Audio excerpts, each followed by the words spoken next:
quick warning before we begin. This episode contains strong language. It's the 19th of August, 2024. Good morning, Britain. The woman who was conned out of OneCoin investor Jen McAdam is live on ITV's Good Morning Britain, almost £250,000, one of the UK's favourite breakfast TV shows. Cryptocurrency scheme.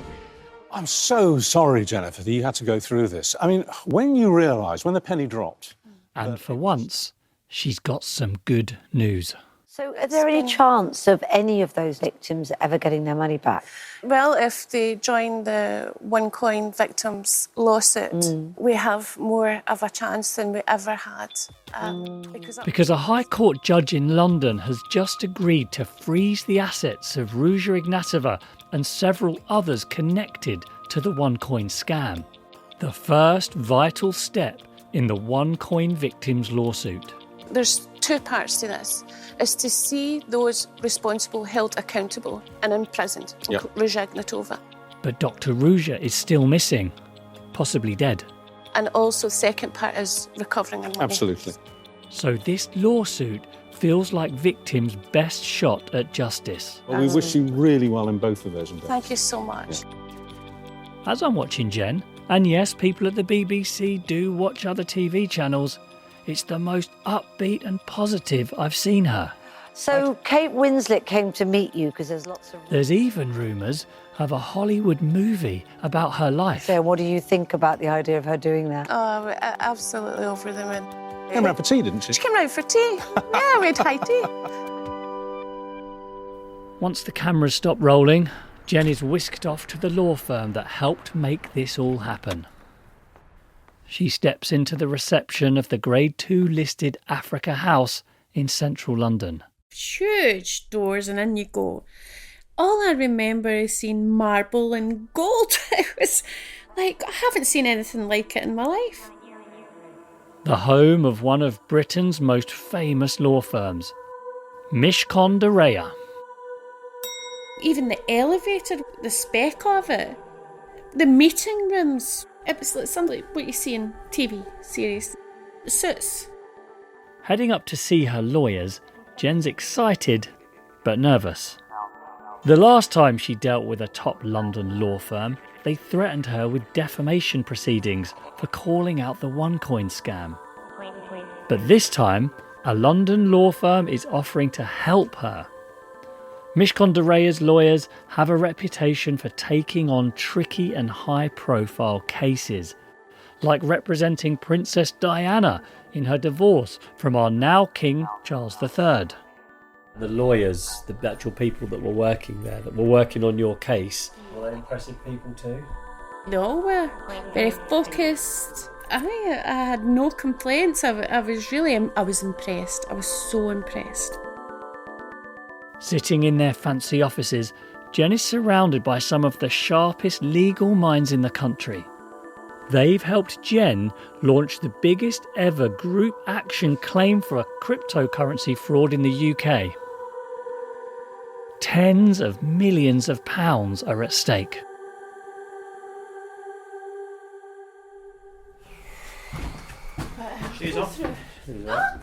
But around a year later, when producer Rob and I meet Jen at her council house in Scotland, everything has changed. There's a good chance people from Mishcon will be listening to this. What would you want to say to them? You know from the beginning the pain and suffering and loss victims have went through.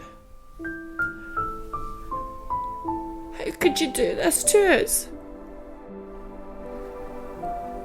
How could you leave us? How could you put us in this position? Being legally buried. What on earth has happened?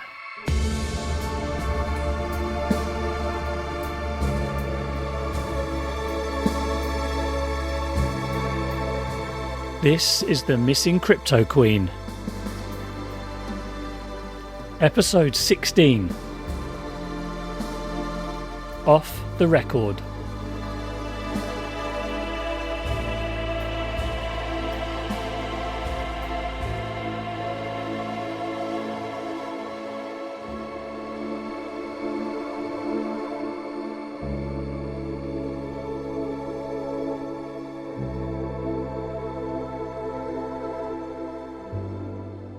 In the months following Jen's TV appearance, things seem to be going well.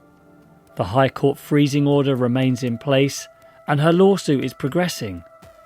OneCoin was one of the biggest scams ever. Maybe up to 1 million people in almost every country on Earth collectively lost more than $4 billion. And now that journalists around the world are reporting on the claim, even more OneCoin victims are trying to join the 439 already signed up, which means even more work for Jen. So by Christmas, she's looking forward to a relaxing break.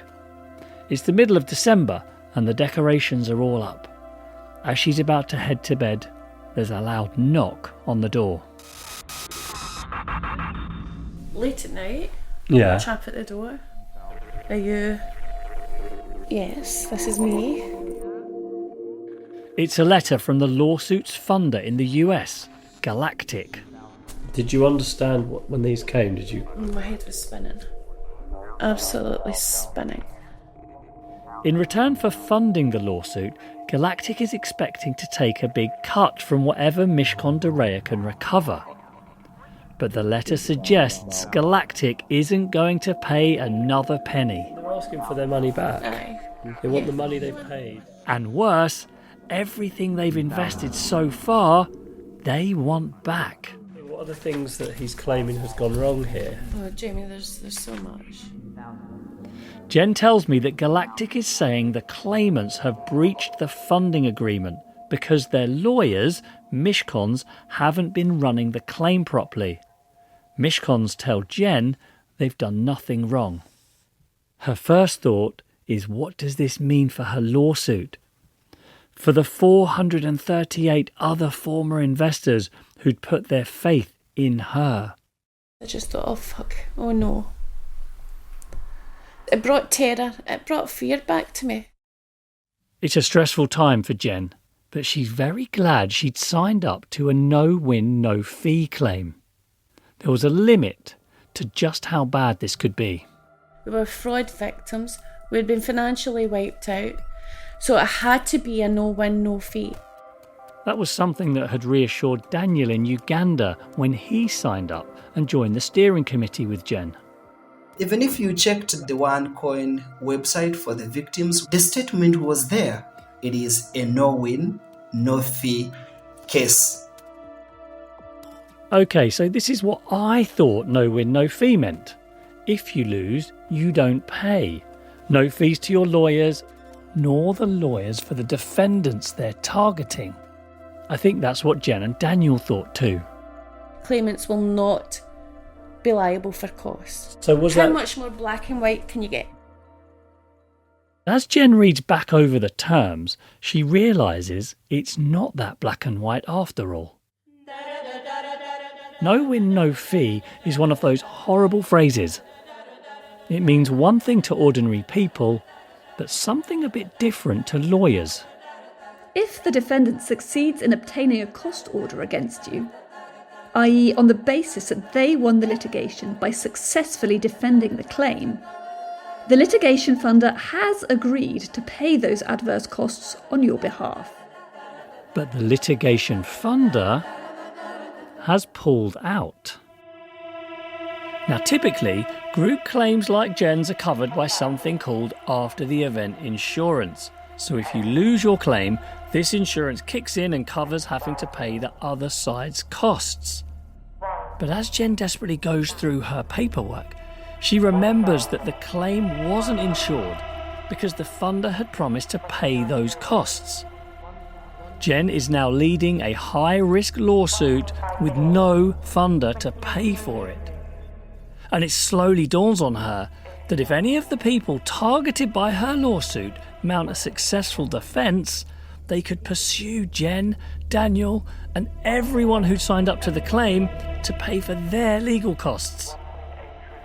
And those costs could amount to millions, all paid to some of the very people connected to the scam that stole their money in the first place. And not all of the defendants have disappeared, like Dr Ruja. Mr. Monir Islam and Mr. Moin Islam. Moin and Munir Islam were two senior OneCoin promoters. Thank you so much. Thank you. This is them speaking at one of several OneCoin events. It's really been a journey. First of all, I want to thank God for being where I am today. Jen went to see them at a different event in Glasgow in 2016, where she heard a similar rags to riches story to this one. We decided if no one believed in us, as long as we believe in each other, we'll make it happen. She was actually part of the brothers' huge downline of OneCoin investors.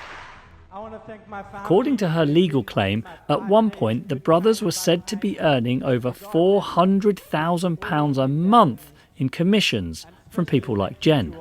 And that's what motivates me. Money is not the issue for me at this very moment. What motivates me is helping people. Jen's lawyers have targeted them with the lawsuit, but the brothers are pushing back. Moin and Munir claim they were also victims and stopped promoting OneCoin as soon as they realised it was a scam. Other defendants are also countering the claims being made against them, and with every passing day, every new letter to the court, the possible costs mount up. Costs that all the 439 claimants might be liable to pay. How stressful has this period been for you? There's a lot of anxiety. There are days I just feel like sleeping and I also can't sleep, but I'm just having so much on my mind and I have no control. What were you worried would happen to you? I don't have money in the bank. I don't have assets that they would freeze. But I was worried about my fellow claimants. I was worried about people who invested in OneCoin. Then they came back for justice. I was really worried that I could be a part of something that hundreds of people are going to again lose their money in. This uncertainty goes on for months. There are private hearings and secret negotiations between lawyers. Jen can't really tell us what's going on for legal reasons. Mishcon Dereya's lawyers go quiet too. Yeah. Is this all the stuff you got from the court? So we get hold of the official court filings. This is Loads of it. nearly £300 worth of documents.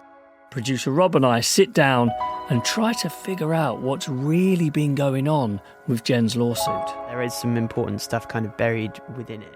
You see, most journalism isn't chasing people down the streets with microphones. It's going through documents. And so you aren't too bored, because this went on for quite a while. I'm going to summarise what's going on. In Greenwood's defence. We can see that after the freezing orders were granted, the ones that Jen had celebrated so much, some of those targeted submitted defences. This is Sebastian Greenwood's writing on. He's actually. He's not instructed lawyers. He is defending himself. Sebastian Greenwood was Dr Ruja's number 2. At the moment, he's serving a 20-year jail sentence in the US for his role in the fraud. I am not a shareholder, director or corporate representative of any companies linked to Dr Ruja Ignatova.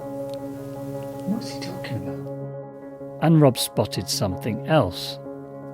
When Mishcons applied for the freezing orders, they had asked all the victims to estimate how much they'd lost, and it added up to £16.8 million. Initially, Mishcons told the judge that these estimated losses were yet to be checked, which we're told is pretty normal in cases like these. Can you, if someone else has, you get my phone number. Armed with a list of the investors signed up to the lawsuit, we spotted some pretty odd things. 260,000, 0.7 million, 2.5 million.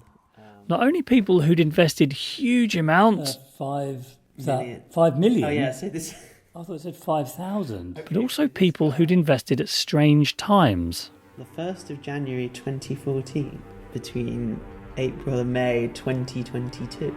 It's a bit of a weird mix, isn't it? We not only had names, but addresses too. We've got to remember that these are, in theory, if we give them the benefit of the doubt, people that have lost all their money. And we're not. Yeah. Enough to then find a few phone numbers. person you're calling is on another line. Mobile number you called is currently unavailable. Just leave your message after the tone. My name's Jamie Bartlett. I'm calling from the BBC. No one answers an unknown phone number anymore. You have called is not recognised. Okay, next one. The number you have called is not recognised. Do you not find it a bit weird that a lot of these numbers are not working? Mm-hmm. Can you just keep chipping away at this? But one big investor did pick up the phone. Hello? Hi, is that Rick? Speaking. Rick Dale says he lost £2.1 million in the OneCoin scam. But, like the others we got in touch with, he's not been able to prove those losses. So what, you had to send over like bank statements or something showing that you transferred the money? Yeah. Okay. At least not to us. So you don't have copies of those, they've got... No, because I put them, I thought, well, you know, what good are they to me now? Eventually, we tracked down the single largest investor signed up to this lawsuit. In Mishkon's submission to the court, this person was said to have lost £5 million. But when producer Rob speaks to them, they say they've only lost £5,000. And they say they don't know why the claim said $5 million. To this day, we still don't know how many of the individual claims that make up Jen's lawsuit have actually been proven with the kind of hard evidence we've been asking for. And with no funder and the legal costs spiralling, the biggest ever UK group action claim against a crypto scam starts to fall apart. Tomlin Order, Islam Brothers. So Jen has to strike a deal with the very same OneCoin promoters they've been targeting. No. I showed Jen a tweet that she posted around this time. Do you want me to read it? If possible. Moving forward, none of the claimants will be pursuing any allegations against either of the Islam brothers whatsoever. For the avoidance of doubt, the withdrawn claims include, but are not limited to, all allegations of fraud and dishonesty made against the Islam brothers. All parties appreciate the resolution of this matter and are committed to putting this unfortunate matter behind them and moving forward positively. Neither Jen nor the Islam brothers can talk about the exact terms of the settlement. But a post on Moin Islam's lawyer's website says Jen's side, the claimants, made a, quote, contribution to the Islam brothers' legal costs. And soon after, Moin Islam, who now lives in Dubai where he promotes other life-changing opportunities, appears in a video posted online. Thank you to everyone who stood by us. When the truth is on your side, you don't panic, you stay patient, you stay grounded. Because in the end, the truth always holds. In a joint statement to us, the Islam brothers said, The claimant's assertion that Moin and Munir earned over £400,000 a month is simply incorrect. And that they never saw the substantial profits which the claimants allege that we received. Not long after that, Jen settles with another defendant, Christopher Hamilton. And anybody knows me knows that I don't read long emails. The British businessman that I interviewed in the last episode, who's accused of laundering OneCoin money, something he's always denied. When it comes to his settlement, like with the Islam brothers, we don't know the exact terms. Jen can't tell us. And around this time... Oh yeah, here we go. Mishkons make a decision. Yeah. Jen's lawyers are out. Mishkon Dureya LLP ceased to be the solicitors acting for the claimant, which in UK law is known as coming off the record. Leaving Jen and Daniel in the middle of a hugely complex High Court case, with freezing orders to maintain, defences lodged, and more than 400 OneCoin investors relying on them. And with one other defendant still fighting the lawsuit and racking up costs that they might still have to pay, walking away at this point is simply not an option. Unrepresented, here we are, in high court litigation, been legally buried with nowhere to turn. And you go through this process, you're reliant on lawyers and litigation funders. I think people should be really, really careful. When you have no money and you come across this, how can you fight it? You can't. So what's your chances of justice?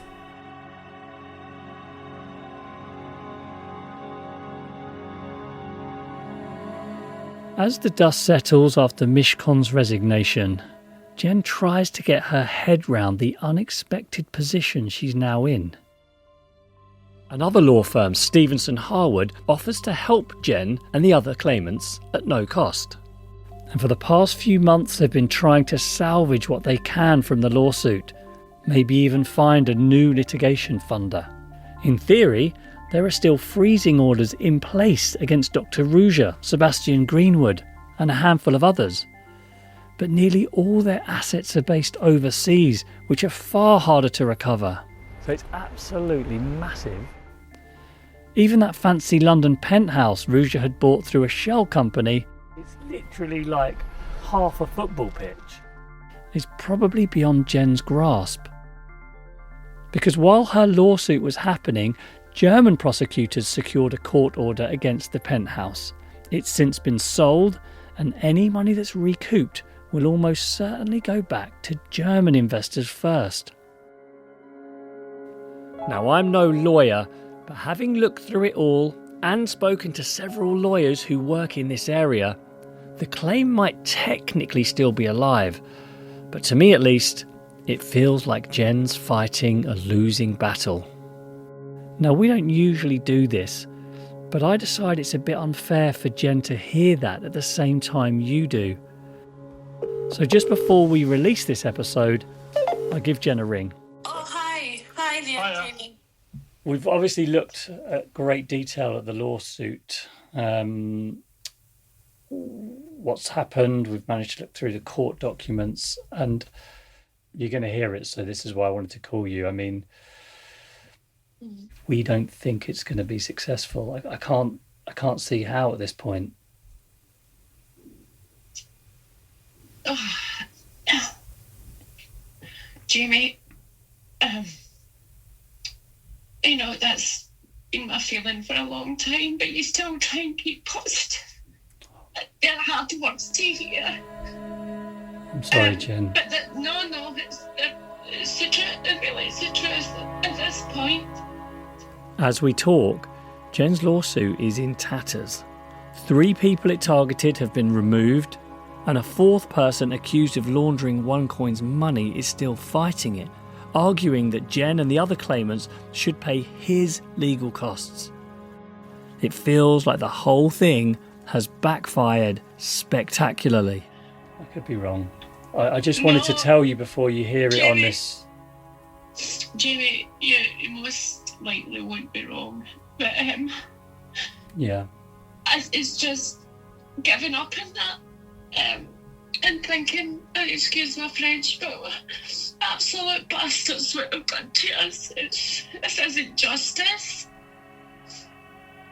Is there anything, though, you looking back, you think you could have done differently? I blame myself for listening and believing in what they said. If you can't trust a prestigious law firm, they're professional and they're experienced, Yeah. who can you trust?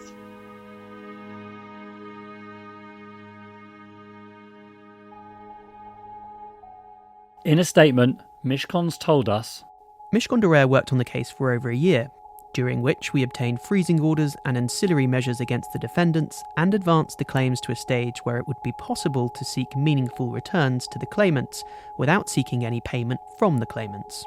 The claim was expressed to be a no-win, no-fee on the Group Action website because the litigation funder had committed to paying the costs of pursuing the claim and any adverse costs, regardless of whether the case succeeded. We continue to assist the steering committee to mitigate risks to the claimants. No claimant has ever paid a penny to this firm, and nor will they. On our watch, they also haven't ever had to pay a penny to anyone else. It is deeply regrettable that the litigation funder withdrew the funding for the claim. That's the root cause of the current situation. The lawsuit's funder Galactic didn't respond to our questions. I'd hoped Jen and Daniel's lawsuit would be some kind of a happy ending after all this time. But guess what? Real life isn't really like the movies, and things don't always turn out the way that you hope. And after 6 years, this is where we are. Several people involved in the OneCoin scam are now in prison.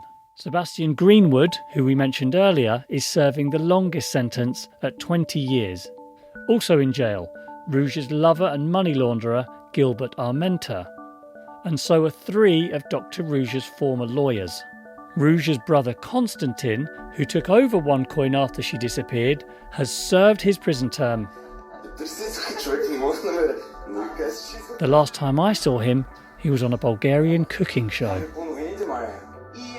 Frank Schneider, the former spy and Dr Ruja's Mr Fix-It, are you wearing an ankle bracelet? Yes, I am. Is still missing. I've got used to it. It's, that's one of those things. Oh, right. Yeah. After escaping house arrest following our interview. And what about the OneCoin victims?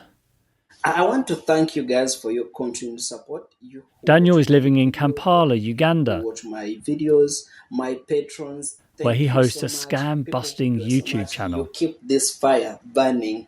Bye for now. The movie about Jen's life, where she's played by Kate Winslet, doesn't look like it's happening anymore. But it's not all bad news for Jen. Jamie, I have a lot to say in this, so I'm just going to say it. Even until just a few days ago, we didn't know what would happen with her lawsuit. I hoped, I felt this would help us to heal. But in early January, Jen tells us they've reached a confidential settlement with the final defendant who'd racked up legal costs. Jen, Daniel and the other claimants won't end up paying for the lawsuit. And the next step is to formally end the process.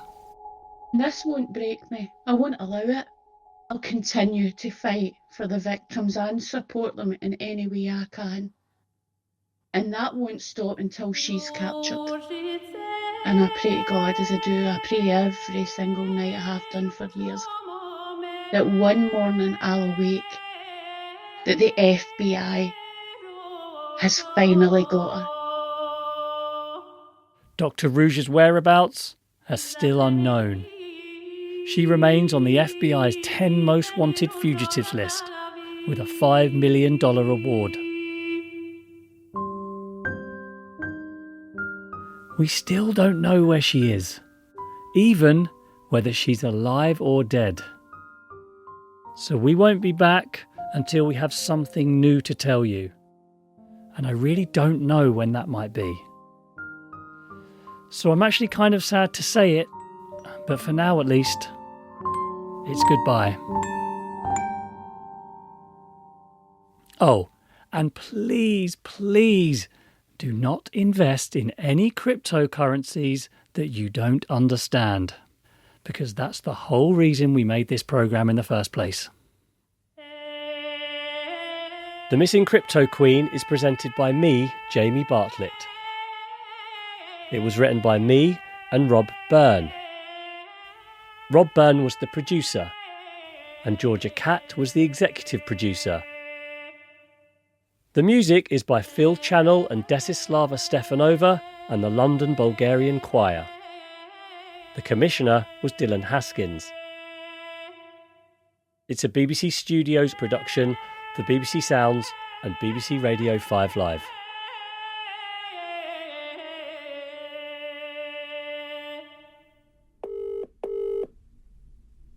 Come on, Jamie.